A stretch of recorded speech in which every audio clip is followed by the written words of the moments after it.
Hello, it's the 3rd of December today, and I'm not in the Christmas spirit at all. I'm actually firmly in denial that Christmas is even happening or ever will happen. Let's try and get into the Christmas spirit, and the way we're gonna do that is by reading some hopefully light-hearted, fun Christmas romances. I have a selection of different Christmas reads. I don't know how many of them I'll actually read. I think I've got 5 that I'm thinking about reading, and I think they'll all be quite easy to read. The one we're gonna start with is The Nightmare Before Kissmas. I'm actually a bit confused as to whether this is a Christmas book or a Halloween book, but I think it's a Christmas book from the blurb, which sounds ridiculous, by the way. Let me get up the blurb for you so I can remind myself of what we're reading. The Nightmare Before Kissmas, just by the way, is currently sitting at 4.05 rating on Goodreads. That's a crazy high rating for Goodreads. Nicholas Cole Claus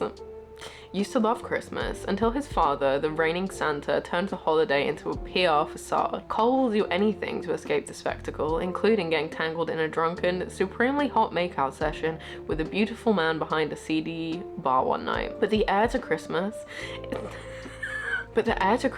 is soon commanded to do his duty. He will marry his best friend Iris, the Easter princess. The Easter princess, and his brother's not-so-secret crush. A situation that has disaster written all over it. Things go from bad to worse when a rival arrives to challenge Cole for the princess's hand, and Cole comes face-to-face with his mysterious, behind-the-bar hottie, Hex, the Prince of Halloween. It's a fake competition between 2 holiday princes who can't keep their hands off each other over a marriage of convenience that nobody wants. And it all leads to one of the sweetest, sexiest, messiest, most delightfully unforgettable love stories of the year. This sounds incredibly silly, so I'm hoping that it will actually be fun and not just crap, but we're gonna start it today. I can't remember how many pages it is. Chapter 1, 27 minutes to go. Excuse me, 27 minutes? In a light-hearted romance book. Those chapters shouldn't be that long. So my Kobo's saying it's like 500 pages, but I have the margins quite big on my Kobo because of annotating. The actual print edition is like 360 pages. So, I mean, for an easy-to-read rom-com, that's not too long. I'm just hoping it is easy to read and silly. I am ashamed to say it genuinely took me like 5-10 minutes to get this joke. I don't know if I'm just dumb, but it took me so long. Okay, so I'm literally like, I don't even know, like 3 pages in. And I get the vibe that like Santa, who is calling right now because Cole, the Prince of Christmas, has fucked something up. I get the sense he's supposed to be like a, I don't know, a rich, serious dad, but I just can't take that seriously with, it's certainly disgraceful for a Prince of Christmas. Okay, so from what I can work out, Cole, the Prince of Christmas, has sent out a load of presents that he wasn't supposed to people or something, and Santa's really pissed about this, but apparently caused economic collapse. He collapsed the whole economy just by sending out some gifts. So, chapter 1. So Cole's the Prince of Christmas. Seems like the family disappointment so far, right? He has a younger brother called Chris. I wonder if his name's Christopher Kringle. So yeah, Cole's the like disappointment, but he's also supposed to be the one that's going to be inheriting the family business and taking over from Santa when I assume he dies. I don't know. He was like trying to be good, okay? He was trying to get more serious about his Christmas responsibilities, and he read a load of Christmas letters from kids who were like really sad and asking for things, and he was like, well fuck it, I'm just gonna send them all the things they've asked for. But it was the middle of June and he just sent loads of kids random presents and like their parents a load of money because they were struggling. So that crashed the economy and led to riots and robbing, which, can I just say, I don't really understand. Why would there be riots and people buying out stores if they've just been given a load of stuff? It doesn't really make sense to me. But anyway, there was riots and they pushed inflation up But he like feels really bad because he was genuinely trying to do something good for once, but everyone, including his dad, just thinks he was actually messing up. He goes to get drunk at a bar, right? And then he meets some guy who I'm going to assume is the Prince of Halloween, whose name I don't remember. He basically is like drunken rambling to him about how crap his life is, and then Halloween Prince says something like actually really quite deep. Let me find it. So essentially, like, Cole's just like dumped all the shit that's happened to him. He's broken up with the ex-girlfriend publicly at the party because everyone found out about him sending gifts to everyone and they thought he was just being an asshole. So he's had a bad day, right? He's just moaning about all of that and how he just wants to feel good and feel real. What's his name? I'm assuming the Prince of Halloween is like, it's more realistic to center on little things. One thing each day that isn't sullied by grief. One by one until you've started to rebuild the foundation that got obliterated, because that's what happiness is at the root, a foundation. And foundations aren't ever one thing, they're many little things interlocked. And I was like, that's actually a really good point. And like, actually, why are you being so deep for? This guy's pissed. He's not gonna remember all of this. Anyway, so they have like a little bit of a heart-to-heart with Cole. He's just really drunk. And then of course they just kiss. But Halloween Man just disappears when Cole's mate Iris comes out. Iris is the princess of Easter. And now the next chapter is just a year and a half later. I don't know what's gonna have happened in that time, or if he ever found the Prince of Halloween again. Is he still thinking about him all the time? Who knows? But I mean, so far we're off to a very dramatic start with our main character.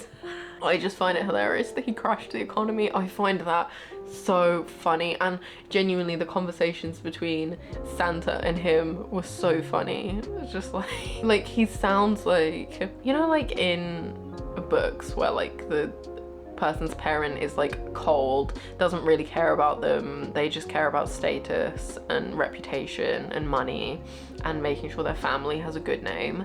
He's supposed to be like that, but then he'll say things like that and be like, our holiday is the one with the most wholesomeness.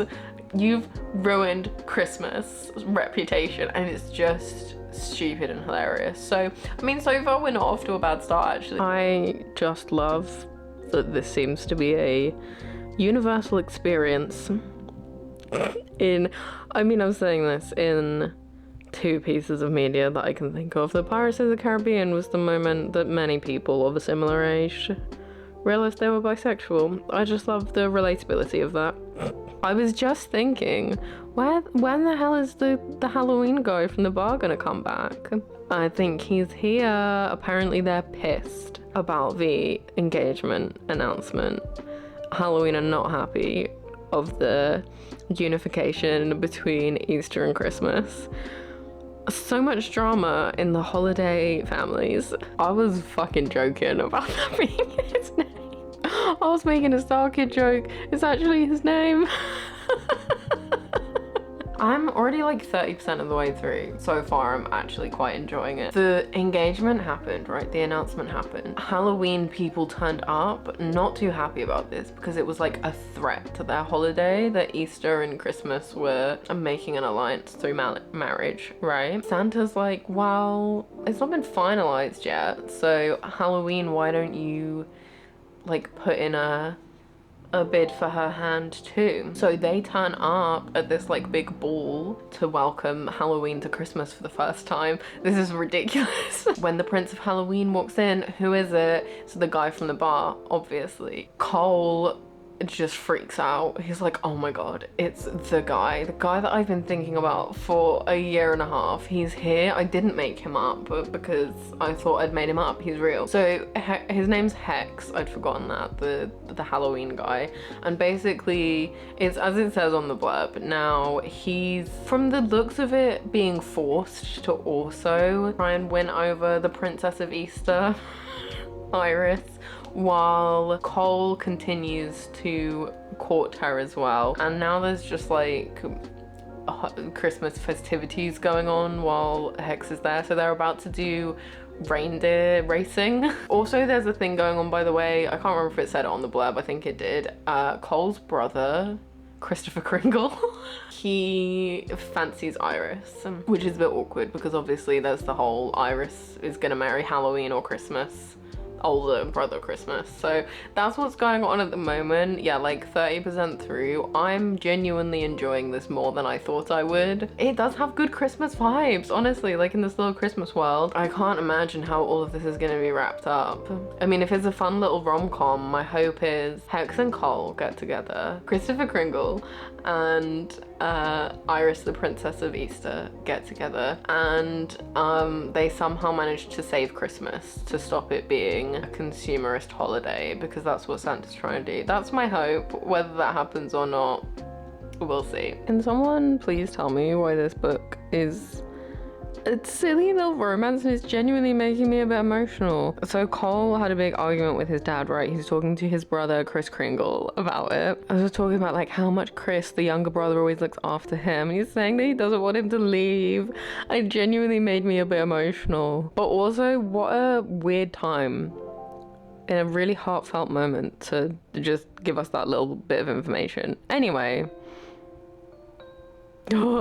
really asking the hard-hitting questions here. Hey, my boy. Hello. So, I didn't actually end up reading that much last night. I read a little bit. I have read some this morning though, just like before I started work and in a little break. So, I'm now like 57% of the way through. I've apparently only got 3 hours left. Quite a quick read, honestly. And you know what? I'm having a great time. I'm having a really great time with this book. I was not expecting to. What's happened without spoilers? We're basically just doing all of the like PR competition-y stuff for the Hex and Cole like vying for Iris. That's basically what we're doing. So there's like different events. They did like a sleigh race or like a reindeer race. They've gone ice skating, things like that, like winter holidays that Hex is being forced to do and is generally not very good at because he's an autumn prince. We're doing things like that, but obviously there's a lot of tension between Hex and Cole. We have found out more about Santa's dirty dealings in running Christmas. And like genuinely, I think the funniest thing about this book to me is that everything is phrased so seriously, like about how he's managing Christmas like he's trying to get a monopoly over everything, or he's like a really ruthless, harsh businessman. But then they'll just say random things about Christmas or Santa, and suddenly you're brought out of it, and it's hilarious. There was a specific line, I can't remember what it was, but yeah, they were having a really serious discussion, like Cole and his dad. I think this was the discussion when then like I got a little bit emotional after with the conversation that Cole and Kristopher Kringle were having. He's like given all of this information, an insider into the business and how they run Christmas, and then it was just like, what you do with the things I've told you will determine the kind of Santa you will be. And then suddenly it's just not serious anymore because it's hilarious. I'm having a great time, honestly. This is silly in a fun way that I'm enjoying. I like the characters, honestly. Hex really reminds me of a character from something else, but I cannot work out who it is. He's just like a little emo boy, essentially. Cole is just like a yapper. He does not stop talking. He just says whatever. Cole's just a bit of a mess. Cole is kind of sort of serious black energy. Kristopher Kringle seems really cute. He seems quite sweet. Iris seems alright. Yeah, so the characters are good. I mean, there's like the seriousness of the plot, which actually is kind of taking up most of it. Like the romance is there, obviously, but the plot is interesting. I'm looking forward to seeing how they resolve it. And yeah, just generally I'm having a great time. So I don't really know how much more I will be able to read or like update today because my work day is quite busy, but I will read some this evening, hopefully. I don't know if I'll finish it this evening. Oh my god. But yeah, I'll update as much as I can, basically. Hello. So I did not finish yesterday, the day before, I don't even remember. I think it was yesterday. I did not finish The Nightmare Before Christmas. I am very nearly finished though. I'm at like 80%. Honestly, I just haven't really updated because there hasn't really been anything to update on. We've very much got into the point now where Hex and Cole are like established. Something's gonna happen to disrupt it. I can just see it coming. If it doesn't, I'll be very surprised. But they're together for now. They're trying to work out ways to break this like fake engagement competition thing and be better for Christmas because Santa is not running Christmas the way they think he should. Yeah, they've just been kind of doing stuff like that. I'm gonna finish it this morning. I'm going to because I have time. I am enjoying this. I would like to see where it goes. Okay, so I finished it, right? It was good. It was enjoyable. At the end, I was honestly not a little bit bored, but like I feel like enough had happened in the plot that I cared about the outcome of the like all the stuff with Christmas and saving it.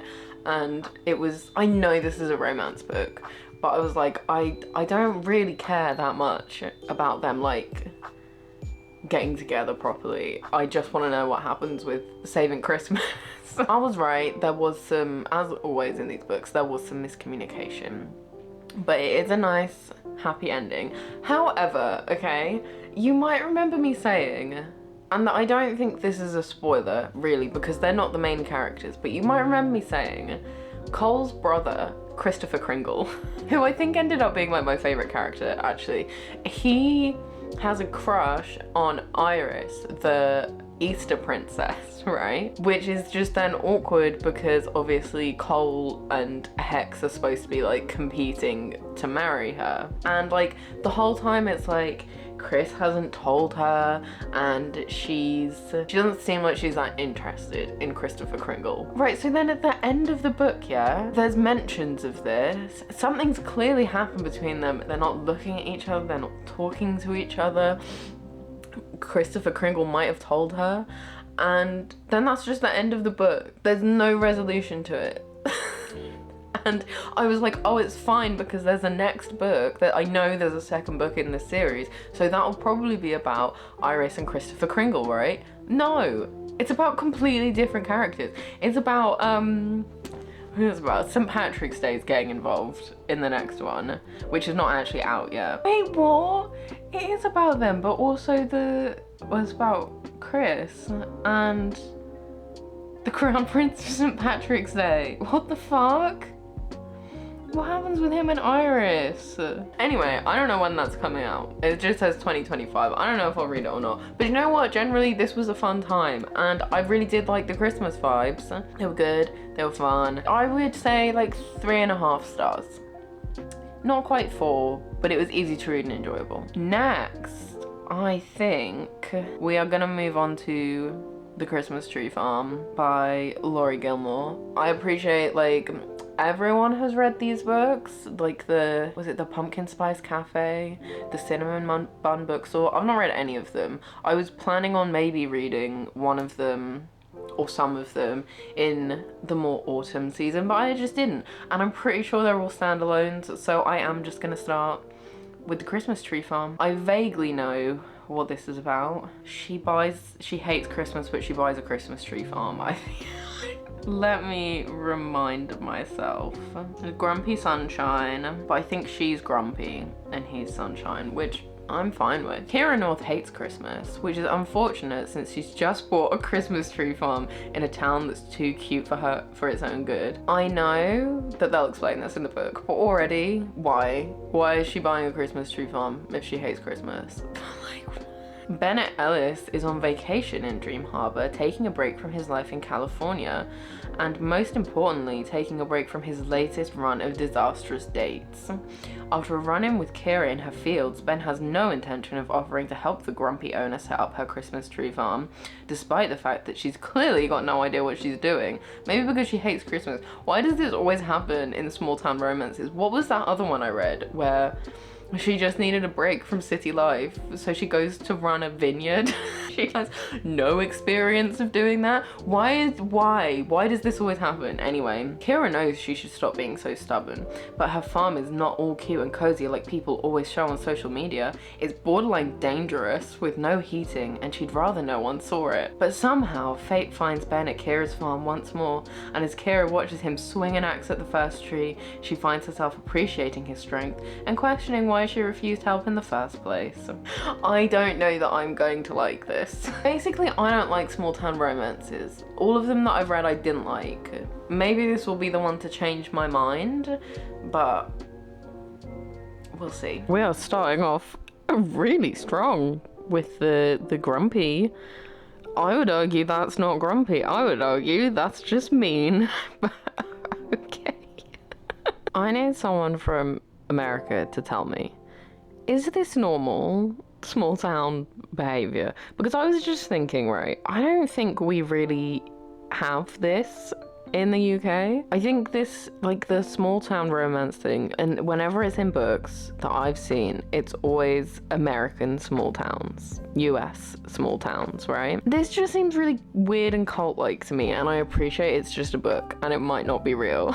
Okay, or it might be dramatized or whatever, but I was just thinking about it, and like even in like little villages and stuff, yeah, everyone's nosy, but I don't think it's quite like this, or the way it's being described so far in this book. And I'm just really curious now, like, someone please tell me if small towns actually like this. Yeah, this sounds like a weird cult or like an MLM or an evil collective alien race. Like, what the fuck is going on? Hello, it's the same day. I just had a shower and got dressed differently. I'm like 15% of the way into Christmas Tree Farm, and so far I'm really not having a good time, honestly. So the main character so far, right, like, I appreciate the difference in it being the woman who is the grumpy one, because it's always the man, and I appreciate that difference. What I do not appreciate is that she's not grumpy, she's just rude. And there is a difference between grumpy, kind of isolated, introverted, not really wanting to talk to people, and just being an arsehole. And she's just an arsehole, but then she'll randomly just somewhat have okay conversations, and then just, and it just doesn't really add up or make sense. It feels like it was just like for the sake of the trope, and she's just really rude, and I don't like her, and none of her decisions really make sense, and I don't really care about him either.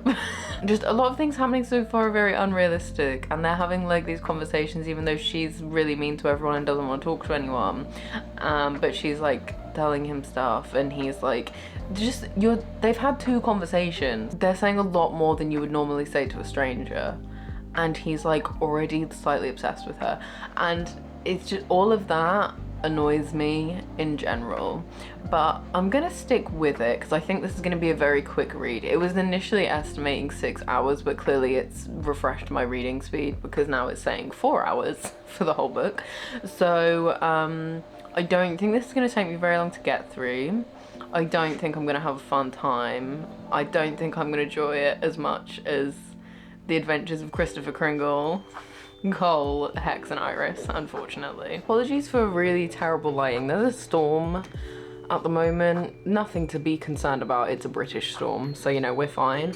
But yeah, it's just really grey and horrible today, so there's like no good natural lighting. It's been a few days. I'm now 62% through with the Christmas Tree Farm, and I haven't updated because honestly there's nothing to really update on. I wouldn't really say I'm enjoying this book. It's easy enough to read, so it's not like I'm thinking about DNFing it or anything, but I'm not really enjoying it, nor finding anything funny, or particularly feeling like, even like, you know when you hate something so much that you can like laugh at how shit it is. I'm not particularly feeling like that, so it's not that bad. I think this is one of the reasons I don't really like small town romance, because all of the ones that I've read, just nothing really happens in them. I think my main issue with this as well at the moment is the characters, and so it's like kind of dual POV, right? The problem I have with dual POVs like this is they feel different enough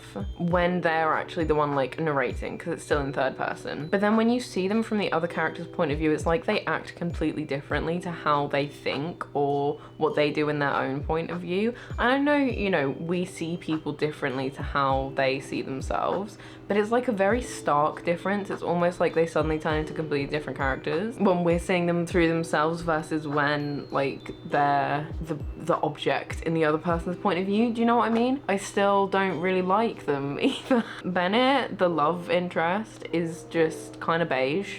That's the best I can say. And both of these characters, they have like one defining personality trait. His is that he needs to fix everything for everyone, but that's it. Nothing else about him. He just needs to fix people. That's all he does. And Kira, I suppose she's maybe got a bit more going on for her in that she refuses to let anyone help her. So obviously there's the tension there, and that he wants to fix everything and she doesn't want anyone to help her. But her whole thing is she's a twin, and her twin got married and moved to Denmark.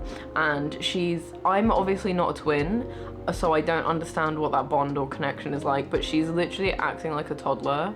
Like, I can't believe my twins left me. This is horrific. This is the worst thing that's ever happened to me. I can't believe she did this to me. I'm all alone now, so I need to do everything on my own because I don't have my twin. And it's just really annoying. Honestly, it's really incredibly annoying, and I don't feel sympathy for her, which you're probably supposed to. I just feel annoyed at her and like she needs to grow up. It's not my favourite so far. I've apparently only got an hour left to go, so that's good. Don't know if I'm gonna finish it today because I've already read 40% of it today. I think that might be enough for me. I would like to be done with this as soon as possible though, so we can move on to something different. I think it was a mistake to start with The Nightmare Before Kissmas because that was so fun and has raised my hopes up really high. They are together now. The whole grumpy thing faded very quickly. I'd imagine they're gonna have an argument at some point soon, because they're now together and we're nearly at like 70%, so they'll probably have an argument at like 80%. Maybe he'll leave or something, but then like they'll get back together in the last 5% of the book and everything will be fine. That's probably what's gonna happen. So I'll keep you updated maybe. I finished it. It's totally not at this point like a week later, after I said I only had an hour left. At the point I was at, which I think was maybe like nearly 70%, I could have quite easily DNF'd at that point. Not because it was bad. I'm not saying this is a bad book. I don't think it's really my thing. It wasn't that I hated it and I didn't want to read it anymore. It was just that I didn't particularly care about what happened. I didn't really have any strong feelings about any of the characters or the plot or anything that was going to happen. So I could have quite easily put it down and never come back to it. But I did only have an hour left, so I did finish it this morning. Do you know what? It was okay. I'm sorry for not updating very much with that one because it was just not a lot happening. It was very standard for small town romance, and if you like that, you probably will like these books. But I think they're just not for me. They're just not for me, and that's okay. We all like different things. It did improve. You know, I didn't hate it by any means. I gave it 3 stars. I think it was like okay. And actually there was a point towards the end where I actually nearly got a little bit emotional. So clearly I cared about it more than I thought I did. It didn't give me the same Christmassy vibes that The Nightmare Before Kissmas gave. I still think that's gonna be the best book I read of all of these Christmas books because that was wonderful. I loved that. Up next, I'm actually going back to my Kindle. All of the other books I have are all on Kindle Unlimited, which I know I said recently I cancelled, but I literally got it back just to read these books. And also because I left and they were like trying to convince me to come back, they gave me 3 months at 99p a month. So I was like, well, 99p for a few books I'm gonna read, that's fine. Because that was just like very easy, not 100% my thing, small town romance, I have decided we're gonna shift into something different. We are reading next A Court of Sugar and Spice by Rebecca F. Kennedy. I've never heard of this book before, but it looks like it could be fun, and again, I'm hoping very easy to read.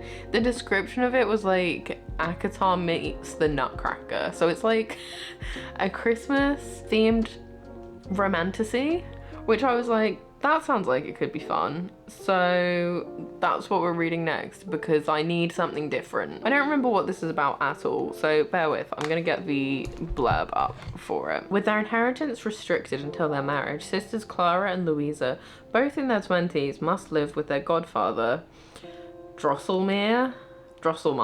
One night, an accident brings to life one of the strange wooden dolls in Drosselmeyer's mansion. The Nutcracker doll is a cursed fey prince. Oh, it's fucking fey, innit? Okay. And he pleads for the sisters' help. During the ensuing journey into the fey realm, Clara encounters the handsome Sugar Plum Fairy, and he promises her the chance to enact all the forbidden fantasies she's ever dreamed of. Meanwhile, Louisa and the Nutcracker Prince battle and bicker over everything, despite the growing attraction between them. And to make matters worse, the entire Sealy kingdom is under threat of conquest by the Rat King, ruler of the Dread Court. This is a spicy adult fantasy romance retelling of the Nutcracker fairy tale. So the first 2 reviews on Goodreads, one of them's like 4 stars. First review is very funny. And then the second one directly under it is a 1-star review. This might be interesting, we'll see. But yeah, I'm gonna start this today. I'm not really sure when, but at some point today. I have work now, so I'm not gonna start it right now. Probably my lunch break, so we'll see how we go. I thought this was gonna be stupid and funny. Looking at that review, I don't think it's gonna be, so yeah, we'll see. I have no money and no prospects, and I'm frightened. This is like actually horrifying, and I also can't imagine it, but I still hate it at the same time. Disgusting. And I like rats. They're cute, but what the fuck is this? Okay, right, I can't show the full page. Maybe I could show the full page, but I don't want YouTube to get angry at me for all of the other filth that is on the same page. But like this, what the fuck? Like, he's suddenly a giant now? Like an actual giant. Like 10, because I was like, right, even if he was 5 foot, if he was 10 times his normal height, he'd still be 50 foot. And I think he was taller than 5 foot before. Huh? What? He's literally an actual giant. Is he gonna stay this? What the? Okay. I don't know why my skin looks so red today. I have no idea why. It feels maybe a little bit irritated, but it's not that bad. I don't know why my face is so red. Just ignore it. Anyway, it's now the next day, and I was planning on updating more while reading A Court of Sugar and Spice, and I'll be honest with you, I just read it in a whole sitting and couldn't stop reading it, so I didn't. I read like maybe 15-20% of it on my lunch break, and then I finished work at like 8 o'clock, and then I just didn't stop reading it. I maybe had a couple of breaks, but I went to bed at like 2 a.m. when I'd finished it. It wasn't good, I just couldn't stop reading it for some reason. This is not a Christmas book at all. This is not a Christmassy book in the slightest. This was just fantasy. The guy, yeah, is cursed into a nutcracker doll, but that's not really a prominent point. Apparently it's a retelling of the Nutcracker. I'll be honest, I've never seen the Nutcracker. I don't know what it's about, so I have no idea if it's a proper retelling or not, or if it was just slightly used. I mean, that was not a good book by any stretch of the imagination, but it was weirdly enjoyable. It was really shit fae fantasy that sometimes you just need that brain dead fantasy to read, you know what I mean? A lot of the reviews were saying it was like there was too much spice, like they needed to calm down, and I would somewhat agree. There wasn't actually as many like proper explicit scenes as I was expecting based on the reviews, but it was just like they were thinking about it, constantly talking about it like all the time. Meanwhile, yeah, main dude, I can't remember his name, the Nutcracker dude, is cursed into a nutcracker and keeps nearly turning back into the doll, and they're trying to get him to this place where he can return to his normal form so that he can stop the Rat King from taking over the Fae Kingdom. So yeah, in that sense, I'm like, just focus on the task at hand, please, and stop thinking about that all the time. Yeah, it wasn't as intense as I was expecting it to be. It wasn't a Christmas read though, it really wasn't a Christmas read. I feel like I've been betrayed, lied to, even though one of the reviews did say that beforehand and I just didn't listen. I feel like I've been betrayed, and now I need to get back into actual Christmas reads. If you're looking for a Christmas fantasy, which is what I was hoping this was, it's not. It's a shit, easy read fantasy that is not objectively good, but could to some people maybe be enjoyable. Like, I found it somewhat enjoyable. It was 3 stars as well. I will say there were times when it was incredibly like, please just focus on what's happening, where I was kind of like, I miss the Christmas tree farm actually. I miss how chill and laid back that was in comparison to this. For now, because that's taken me out of the Christmas spirit, I was firmly in it, we need to get back into the Christmas spirit. So what are we reading next? That is the question. We're gonna read How My Neighbor Stole Christmas by Meghan Quinn. I seem to remember seeing reviews of this, or people recommending this on TikTok, and some people then in comments either saying like, this was the funniest thing ever, like I laughed so much reading this book, or the reverse of people being like, this was terrible and I hated every part of it. So I'm interested to see which side I fall on. Starts with a poem. I thought this, wait, let me find the thing. I thought this was just like modern romance, is it not? Okay, this is apparently a candy cane filled enemies to lovers festive fake dating romance. Oh, he's also called Cole. As his fellow citizens decorate their quaint town, brimming with carols and glad tidings, Cole wants nothing more than to hibernate the winter away. But his dreary plans are thwarted when his nemesis, Story Taylor, her name's Story, as in S-T-O-R-E-E. Story Taylor moves in next door to care for her Aunt Cindy.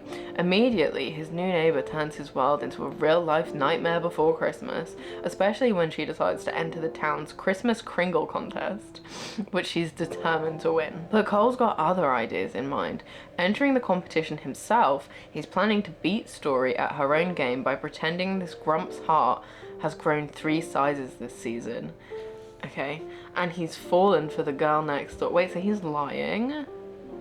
What? Sorry, what? Entering the competition himself, he's planning to beat Story at her own game by pretending this grump's heart. So he's just an asshole. He pretends to like her. Is that, am I reading that right? We'll find out when we read it anyway. But the competition isn't the only thing that's starting to heat up. So are Cole and Story's feelings for each other. Before they know it, things are starting to get very complicated, and all it takes is one night for someone to steal it all. And it has a list of tropes: enemies to lovers, small town, forced proximity, fake dating, a lot of spice. But also expect a snowstorm rescue porch... What? A snowstorm rescue porch talks. That doesn't make sense. Coco and your childhood crush, excessive use of flannel, elite holiday song references, fake dating to reverse fake dating, inappropriate use of Kenney. Literally, that sounds like a wish listing. Is this just pack all of the keywords into the Goodreads as possible so more people find it and read it? The first review is 1.5 stars. And they just said, well, they said a lot more than this. This has to be the dumbest, trashiest book I've read all year. Okay, this could be a fun, awful time. I did see some good reviews as well. I did see good reviews. There was a lot of good reviews. I just, I find the 1-star reviews funnier. We are already off to a terrible start. Why did you pick that as your first line? Why? Okay, firstly, no idea if you can hear my washing machine spinning background. Very sorry if you can. Update's very early. We're only at 4%, right? And we've got 1 chapter from Story's point of view, which so far, can I just say, she seems annoying as fuck and just entitled and selfish and rude, but we'll see how that progresses. We're now in a chapter from Cole's point of view, and we're finding out more about the town that they live in, which is called Kringle Town, and they celebrate Christmas all year round. There's Christmas music playing all the time. He's talking about Santa, aka Bob Krampus, never stops ho-hoing from his house at the top of Ornament Park. So first comment on that, that's strange. Why is there a town called Kringle Town that celebrates Christmas all year round? That's odd. Secondly, Krampus wasn't Santa. Krampus is the one who punishes bad kids, right? Not Santa. Why is Bob Krampus Santa? Also, just another thing, Cole's best friend is called Max, and we've just discovered his family own Evergreen Farm, which that's not an important detail, but their family name is Maxheimer. So his name is Max Maxheimer. Sorry, excuse me, we've just discovered Max's real name is Atlas. So he's not called Max Maxheimer. Atlas is, of course, a much better name, much more normal name. Oh no, not the hot cocoa shortage of 2012. Very brief update. Story and Cole have bumped into each other. Story was just irritating as fuck. Cole doesn't want to talk to her. Cole hates her. We're getting hints that like something happened between them in the past, like they knew each other when Story and her sister, whose name I don't remember, but seems to be quite reasonable, used to like visit their aunt when they were younger. Cole and Story like would kind of get on, but would also argue a lot, but he like obviously fancied her. He like didn't get a chance to ask her out, is what seems to have been what happened. I'm not really sure. They've bumped into each other. Cole does not want to talk to her. He's grumpy, hates her, seems to hate everyone really, and she was just really irritating the entire interaction. He made it very clear that he did not want to talk to her and she just wouldn't shut up, so he just left the like sandwich place they were in. And now we've discovered that Story is gonna have to take part in the Christmas kringle competition, which is like a competition amongst the town to see who's the most Christmassy, and her aunt has come second every year and really wants to win, but she can't because she broke her hip. That's why Story's there, to look after her, but no one trusts her to look after her aunt, so that's why her sister's also there. But her aunt has basically said, you need to do the competition for me because I need to win. I've never won and I need to, and you're gonna be my protege, is what's happening so far. Story seems awful and irritating. Maybe she'll have some development and get better. Her sister seems very reasonable. She seems fine. I like her. Her aunt seems fine. Cole just seems like a dramatic, edgy, grumpy for no reason man, so he's probably gonna get on my nerves too. Basically the two main characters are the worst so far. The plot seems ridiculous. Oh, also Story doesn't want to take part because the last time she took part in something, she tripped over and knocked into a 50-year-old woman who rolled down a hill and into a freezing river, so then they had to get paramedics to treat her for hypothermia. So now she's like, I can never perform again because I did that and it's awful and I'll just be embarrassed and I'm too clumsy and I can never do anything like that ever again. That's her like whole thing. Don't know how much more I'm gonna read today. Honestly, I just want to be done with this book already. My friend Becky, she sent me there's like a little collection of short Christmas stories on Kindle. I don't know if they're just on Kindle Unlimited. I got them through Kindle Unlimited, but she just said they were free, called that Under the Mistletoe collection. It's just a load of short stories, one of which is an Ali Hazelwood one. I might read the Ali Hazelwood one next, depending on how shit this is, but we're only 10% through, so I will stick through this and see what it's like. Do we really need a reminder every few pages, like genuinely every few pages, of this sentence? Do we need to keep talking about her crevices? No, we don't. Please stop. I'm like, I think 30% through this book. I'm really not enjoying it. I'm not enjoying it at all. I missed the Christmas tree farm, which I didn't think I'd be saying given how annoyed I was at the characters for most of that book. But that was genuine, light-hearted, admittedly with somewhat annoying characters, easy to read, Christmas, fluff, romance, whatever. This is just infuriating and I don't think it needs to be as long as it is. So there's the Christmas competition, I can't remember what it's called, the Kringle competition or whatever going on. There's like so many different competitions or like events within it. We've only done 2 so far. I don't know if they're gonna go through in detail every single one. So far it's just, I don't even remember, Story, that's her name, being literally so irritating. She better, I mean, that's even if I continue reading it, but she better get some stellar character development because at this point she is so irritating, so selfish. She feels very immature. It's another one of those books where it's like, these don't feel like adult characters. None of them feel like adults. They all feel like teenagers. There's certain sentences or things that are just repeated too often that it's just then really irritating, like talking about her Aunt Cindy's crevices. Shut up, no one cares. I'm in a bit of a bad mood today. I'm not in a bad mood, I'm just really tired and I haven't been sleeping very well. So if I'm more complainy than usual, that's why. Yeah, her aunt's crevices, they're fucking obsessed with nipples. Why do they need to be mentioned so often and in conversation when you would never talk about them? And I think that's the thing, so much of the dialogue as well are just things that people would never say and that feel really awkward. And I don't even mean awkward in like it's just my personal preference if I wouldn't talk about that. I mean awkward in like the phrasing and the way it's written is just not how natural humans speak. You know what I mean? I'm just really not enjoying it. It's not putting me in the spirit of Christmas. I'm not enjoying the little poems at the beginning of all of the chapters either. Oh, also, it's only happened twice, but every so often, there'll be the poem at the beginning of the chapter. And then Cole is like having a conversation with the narrator of the story. And it's not cute, it's not fun. It's just stupid and annoying. I don't really care if these characters get together, to be honest. Obviously they do, because that's the point of the book. I don't like either of them. I think because I'm talking about this, I've convinced myself to maybe stop reading this book. Because the whole point of this was like, I want to get Christmassy. I want to read some fun, light-hearted, easy to read stuff in the lead up to Christmas. And I'm actually just really annoyed and dreading reading this. Maybe I will come back to it, but as of right now, I don't think I'm gonna. I'm not enjoying it. I have no interest in whether they get together or how they get together or who wins the Kringle competition. I really could not give less of a shit. Basically, I would not recommend this book.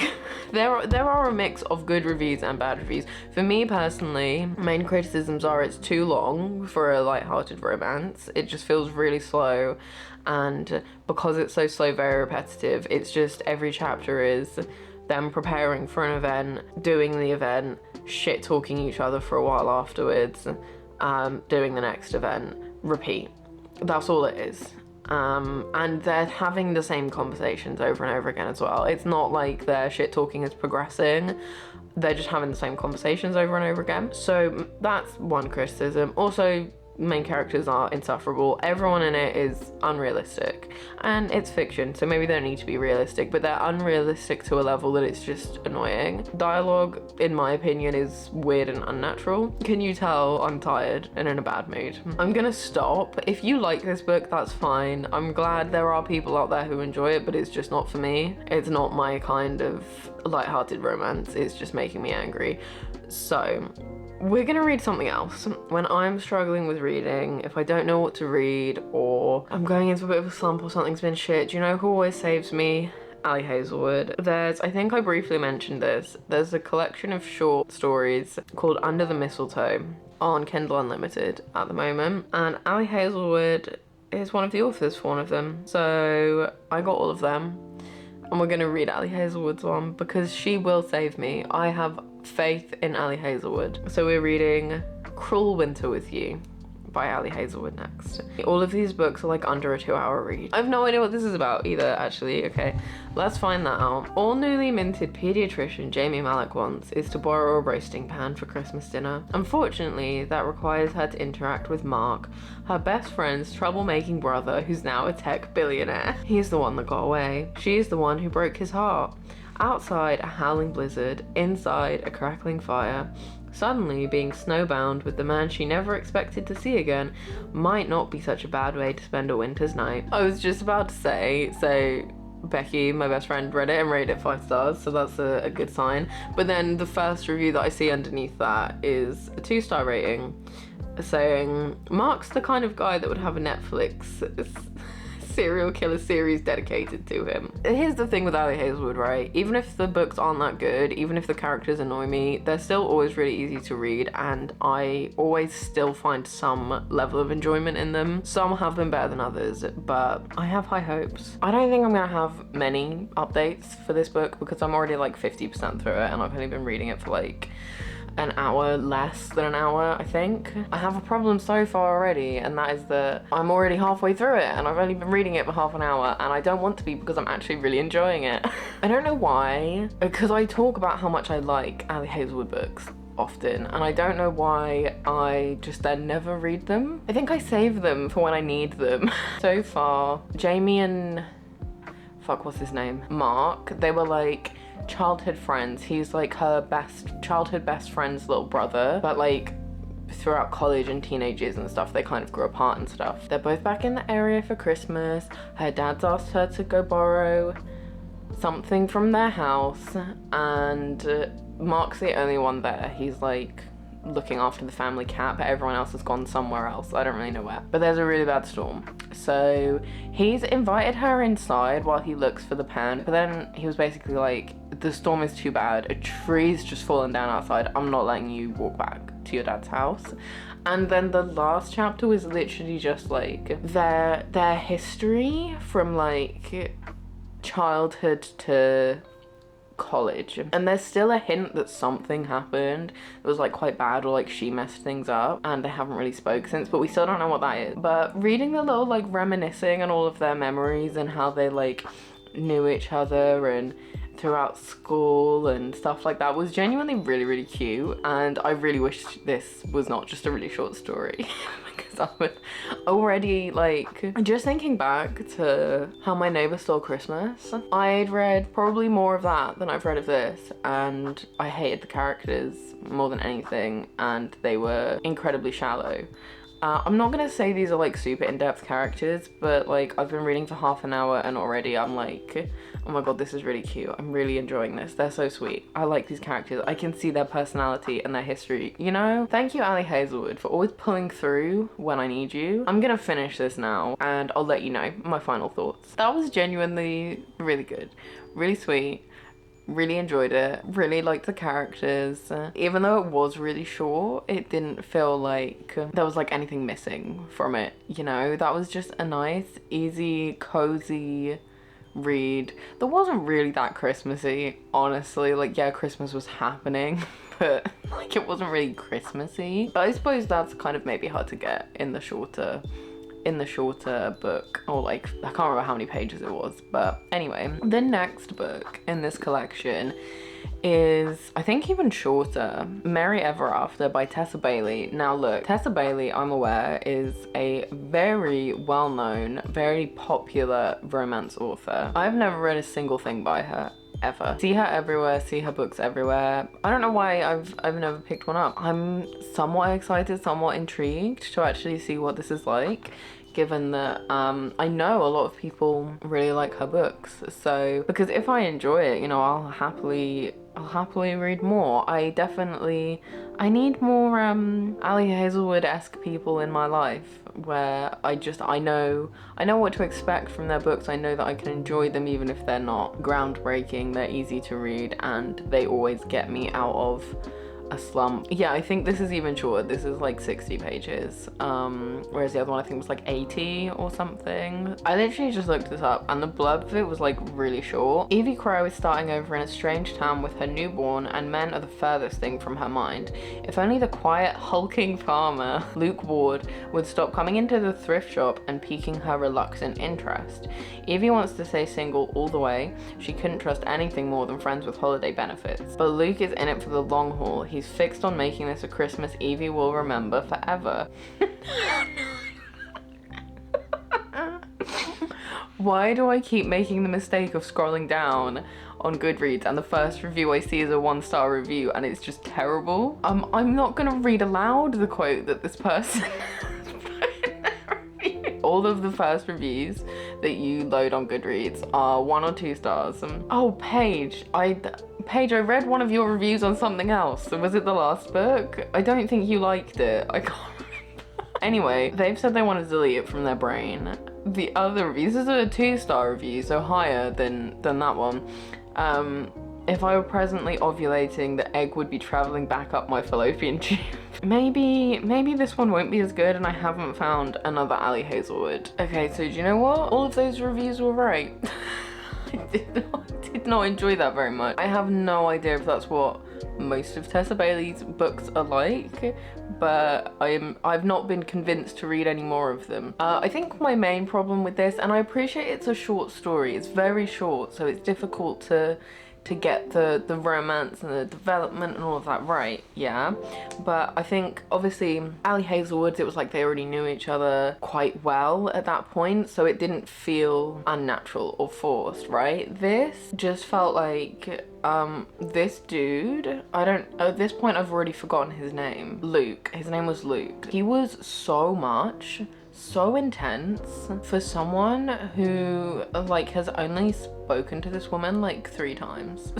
It was, and I don't enjoy that. I don't like that. I don't like the like instant love. I prefer the build up, and it's slow, and there's actual development, and it makes sense, right? You've only just met this woman.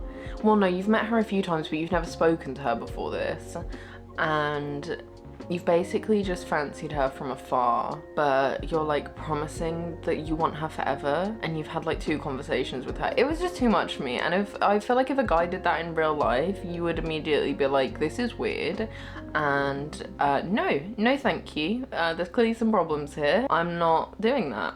Right? Yeah, that just wasn't for me. I think I'm done with Christmas reads, because at this point it's the 18th of December and all I have read this month is Christmas romances, and I just need a break. I need something else. Am I feeling maybe a little bit more Christmassy? Honestly, no. They haven't really had the effect I wanted them to. Well, the problem is, I think Nightmare Before Kissmas, definitely, that was the standout of these books. That was the best, and if I could only recommend one, that would be the one I would recommend. It was really good.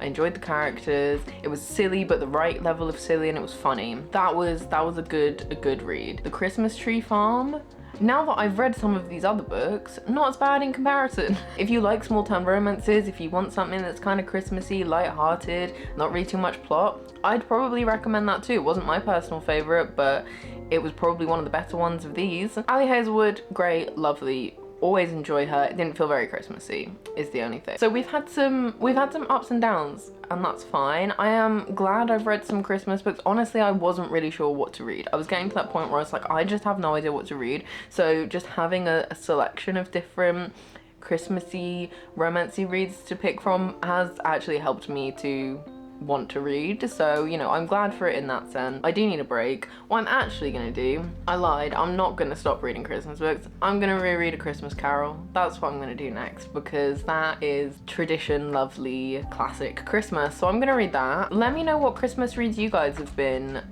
getting into, enjoying, hating. I hope wherever you are, you're having a wonderful day, and I will see you guys soon. Bye. Is that my outro? Is that what I say? I think so. I don't know. Bye.